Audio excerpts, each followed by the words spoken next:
Great. Well, we have started recording, so I'll go ahead and call this meeting to order. My name is Anthea Martin. I'm the chair of the State Housing Board. We're going to open up the meeting with a request from the board members for approval of the November 2023 meeting votes. So if I can have a motion for approval, please. So moved. This is LaDawn. Thanks, LaDawn. I'll second. This is Nancy. Thanks for the second, Nancy. All those in favor signified by aye or hand raise. Aye. Any opposed? Wonderful. Thank you all. So Andrew, if you could lead us in the director's comments and budget update, please. Certainly. Thanks, Anthea. We have seen kind of a return to our acceptance of regular gap funding applications after the September and October contract and application process improvement period. We began receiving applications again November 1st. And I think that on that November 1st round, we saw 6 to 8 applications for new gap funding requests come to the Division of Housing, some more complete than others. So we began underwriting and working on approximately 6 applications in November. And then we saw another 4 applications come to us in December. And that is probably a little bit of a decrease in volume, maybe counterintuitive to what we thought would have been a large increase after kind of a 2-month process improvement period. That likely may be simply a response to the available resources at the Division of Housing. I think if you all may remember, in October, Director George did a budget update, and it went out in our news blast that we had essentially kind of fully or forward subscribed our fiscal year 24 state HDG and vendor fee gap funding resources as of October, meaning that we were no longer able to accept applications for those sources until the end of this fiscal year, being June of 2024, because applications to date kind of already had requested amounts equal to the full year's expected resources. So perhaps a drop off in our applications is related to kind of a tightening in our overall gap funding resource availability over the last few months. That's a good segue into a budget update. You all had asked about this at the last meeting, kind of a different way to present the budget. So I thought I would share my screen so you all could take a look at kind of a new way to present this, and give me some feedback as to the how effective this is in giving you an idea of our budget. What I've done here is, and I'll enlarge it a bit, I've tried to reflect the the gap funding program, top line being CDBG, that we currently have about $11.8 million of funds available in that program. We have $1.1 million of pending contracts, so award letters that have been signed, which leaves us with $10.6 million of funds available for future applications and awards. We're currently processing one application for about $770,000. So that gives you all kind of an idea of that program. Similar, the home program, you can see that we have $13.8 million in available funds, 8.9 of which have already been awarded this fiscal year, which leaves us with $4.9 million of funds that can be awarded. And we're currently working on $3 million of applications. Nancy, I see a question. Thank you. I think this is terrific, actually. Answers lots of my questions. But the one question I have is, are there closing dates on these? Do we assume they all end at the fiscal year or at the calendar year? Or, some of them roll over, some of them not? That kind of information would also be helpful for me. But otherwise, I think this is great. Yeah, I took that feedback from our last meeting, and I'm still thinking of ways to represent this. Got it. The programs you see here, CDBG, Home, HTF, HDG, and the Proposition 123 programs.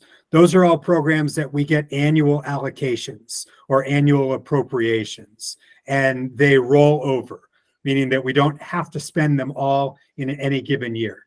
There are some limitations with our Home, HTF, and CDBG. We have to spend them all within a 5-year period. But for the most part, we can think of them as being able to be rolled over from year to year.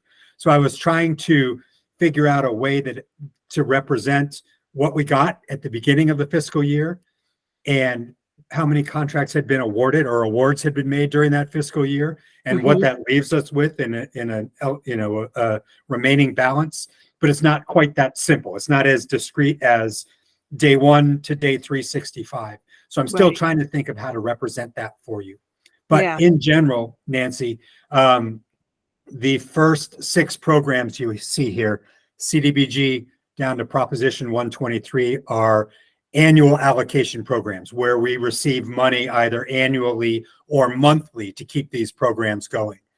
And then the bottom batch that you see here from Senate Bill 242 all the way down to the HDLF are programs that received kind of a one-time infusion of funds. And once they're spent, they're spent. They are ARPA or state stimulus related for the most part.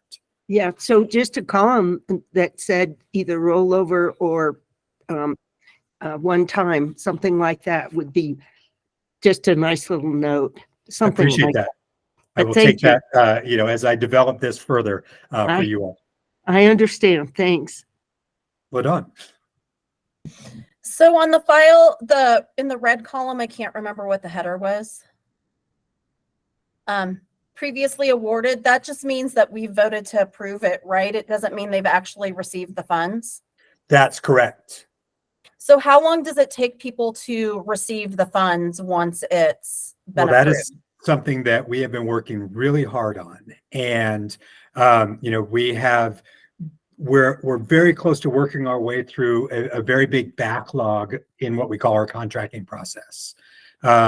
It has, over the last 18 months, taken somewhere between 9 to 10 to upwards of 12 months for us to get from State Housing Board award, when you all vote, to sign contract when applicants receive their money, and for a variety of reasons. But that's been kind of an area of laser focus for us over the last kind of 6 months, really, in bringing that number down. It was part of the governor's executive order, and we're very excited that we have worked our way through about 49 to 50 backlog contracts over the last 2 to 3 months in our, since we started that contract and process improvement period, really getting back to kind of square one, where we will, at the beginning of the calendar year, be operating on an expectation that we'll be able to get contracts from State Housing Board award to final contract within 90 to 120 days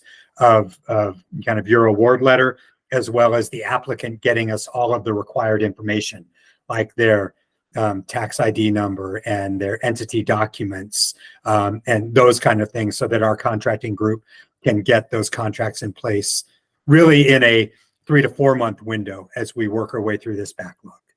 So some of this, what we're seeing on budgets, we approve it, but then it could be in a next year future budget. Even if we approve it like in January, it could not really get to the applicants until 18 months from now. Well, I would say that I'm going to go ahead and say no. That's not that will not be the case going forward. Okay. Effective with the governor's executive order, it is our mandate and intention to go from State Housing Board to signed contract in that 90 to 120 day window. So that would be kind of 3 to 4 months. Perfect. Thank you. The one area I will highlight for you all is the HDG line item. That continues to be what we call forward committed. You see that we have $68 million in kind of available or funds in the checking account, quote unquote, but we really have, $104 million of award letters out there working their way through the contracting process. That represents a $36 million forward committed state. What does that mean? That means that, we need to receive $36 million of additional HDG resource this fiscal year in order to sign all of the contracts that have been awarded. That's absolutely possible and in the budget, as we get about $6 million a month in vendor fee resource to the HDG line item. So we are currently forward committed by about 6 months and by about 8 months in total, including the applications. That's why we have put a pause on receiving new state-funded HDG applications while we work our way through the rest of this fiscal year. We are appropriately budgeted to be able to fund all of these awards within this fiscal year. Andrew, these changes are great. This is crystal clear. Could you, if HDG is the only one that is forward committed, Correct. could you just add in parentheses next to HDG that it is forward committed? Yep. And is there an attachment or something that you could always include with this that includes a few sentences on each of the programs, whether it's hard pay, soft pay, what the priorities are? Like the HDG, you just mentioned that it gets refilled every month by about $6 million. All that information, is that something that you have at your fingertips that you could include it as an attachment? Yep. Awesome. Thank you.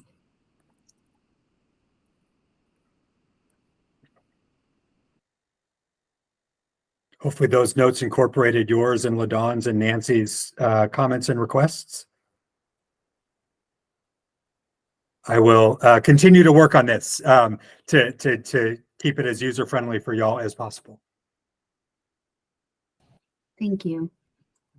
But in general, we are seeing most of our funding sources pretty well stretched and or forward committed at this point, with the exception of our CDBG resource, as well as our Senate Bill 22-159 DOH direct lending resource, which are those hard pay THLF loans that we are able to make out of Senate Bill 22-159 resources. Andrew, I had a client mention the other day a challenge fund that you have. Is that a newer fund? It didn't sound familiar to me. That doesn't sound familiar to me as well. Okay. They said it was soft pay for middle income. I think it's made up, maybe. That might be. Okay. I am not sure of that. I have not heard of that, but would be happy for someone to give me or our housing development staff a call if they have questions about any of our programs. Okay. Is there somewhere on a website that we could refer them to if they were curious about all the programs available? Is there like a one page that has every program and again details soft pay, hard pay, what their priorities are? There is. I'm going to put it in the chat when Thank we you. get into this first project, but also with the caveat that we at DOLA are going through a website revamp at the moment. And I'd say that our great communication staff at DOLA have kind of revamped and made more accessible and better organized about half of the DOLA web pages at this point. We at the Division of Housing are doing this right now. So I will put that resource link in the chat now, but certainly encourage you and anybody to check back each month as we kind of build out, flesh out, and reorganize our DOLA outward facing website. Okay, great. Thank you for that, Andrew.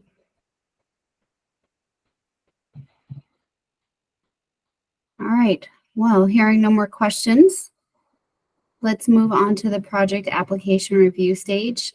And before I do that, I did want to say, again, this is the last meeting, I believe, that Rick Garcia will be joining us. Thank you again for your service, Mr. Garcia. It's been a pleasure to work with you. For those of you that were not on that first call, There's an update there. So project application review stage. Ridgeway duplex, and presenting Ridgeway will be Andrew Atlee. Thanks, Anthea. On the line to present the Ridgeway duplex from the Home Trust of Uray County, we've got Andrea Sokolowski, their executive director. So, Andrea, take it away. All right. Well, nice to see everyone again. Thank you so much for giving the Home Trust of Uray County the opportunity to present on this project. We are very appreciative of our previous acquisition awards. My name is Andrea Sokolowski.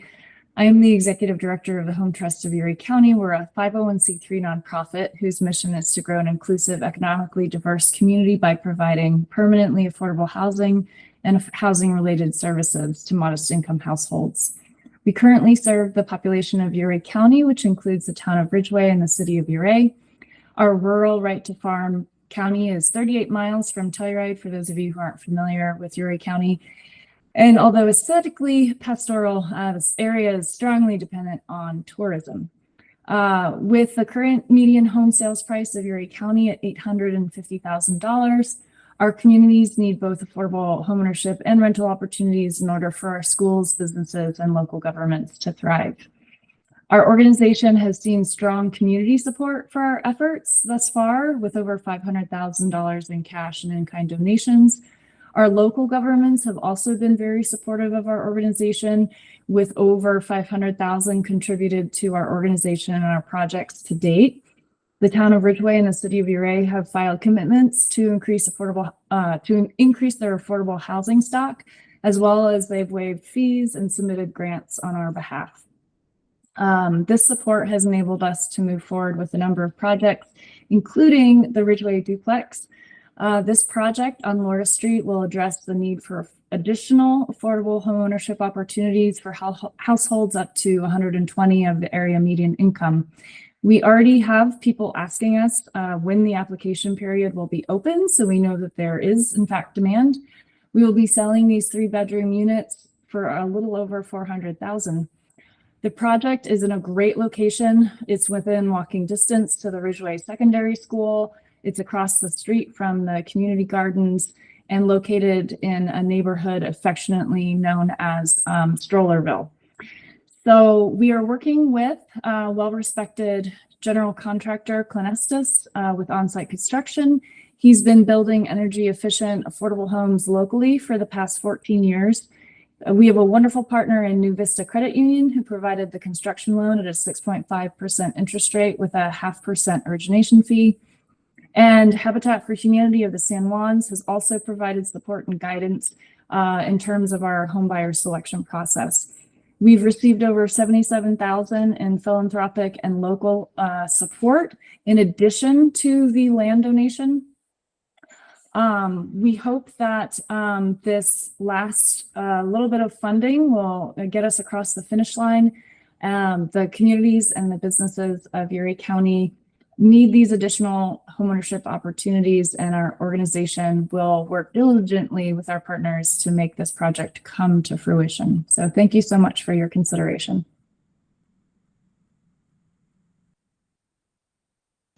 Thank you for the presentation, Nancy. Thank you. I love Uray. I think it's that area is just so beautiful. But I'm wondering the need. I didn't get the original packet, so I wasn't able to read all the background material. Clearly, you have a need for more than 2 units. So what does that look like, and how are you addressing? I don't know if that's a fair question or not, but how are you addressing the need, and how do these two units stack up against how many you actually need? Yeah, so this is not our only project. We were donated this land by a community member who supports affordable housing. And so we wanted to make use of that. piece of land, which is only 2 units. But we have acquired a couple of properties through Operation Turnkey Loans. And on both of those properties, we will be doing affordable rental units, which are also a need in our area for those who are not ready to step into home ownership. And then we also acquired a sixplex with the help of the Division of Housing, also rental units, but currently we are predominantly doing rental units.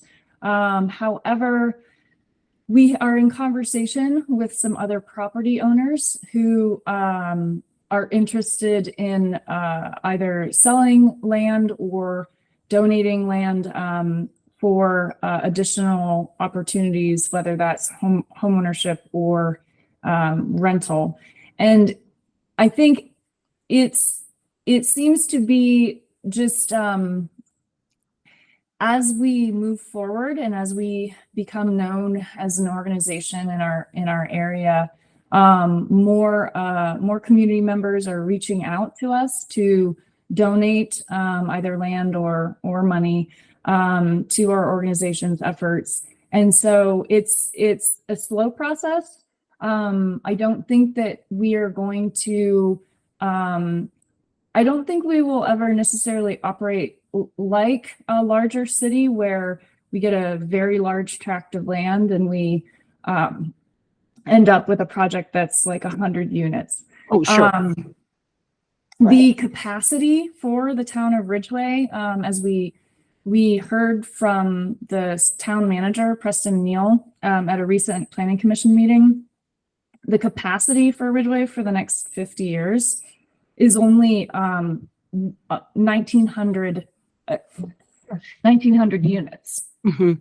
So two units might not seem very large for the Front Range, but for our communities, the housing stock of the city of Ouray is currently at 600.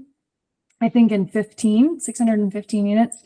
And then a similar number for the town of Ridgeway. So that's their current housing stock. So we tend to deal in smaller projects. It's also, I think, to some degree, what the community wants.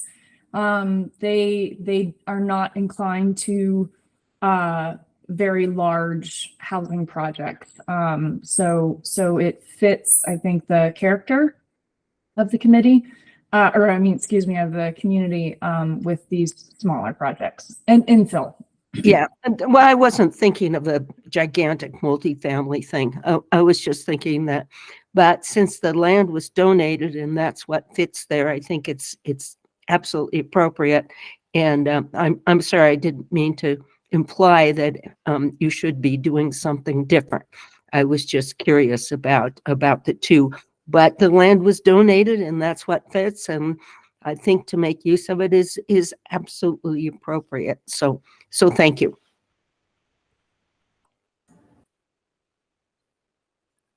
Andrew?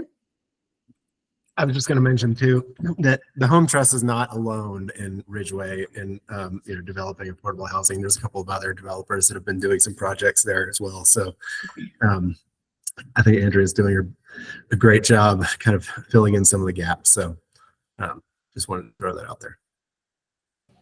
Sam? Thank you. Andrea, could you describe what techniques or tools that you use there to preserve the long-term affordability of townhomes like this? Well, so we are a community land trust and we utilize a ground lease. So the improvements of the property are bought and sold, and the home buyer signs a ground lease, basically agreeing to affordability terms in perpetuity. Our ground leases come from the National Network Ground and Solutions, and so they're set up for 99 years. And these home buyers basically will own and be able to sell the improvements on the land, and the home trust will continue to own the land in perpetuity. And so are there restrictions on how much they can sell the home for though? Yes, and so we have a resale formula, and it outlines basically the appreciation. We have decided on a fixed appreciation at a little over 3% and compounded, and that is outlined in the ground lease. Thanks so much.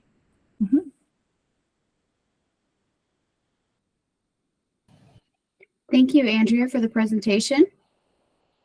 Hearing no more questions, I'd like to ask, well, first of all, is there anyone that needs to recuse themselves from this vote? Okay. I'd like to ask then for a motion from the board for approval of Ridgeway duplex as presented. So moved. Thanks, Sam. Second. Thanks, LaDawn. All those in favor signified by aye or hand raise. Aye. Aye. Any opposed? Excellent. Congratulations, Andrea. Thank you very much. Thank you, everyone. Thank you all for your time today. We will convene again next week. Thank you all. Thank you. Thank you.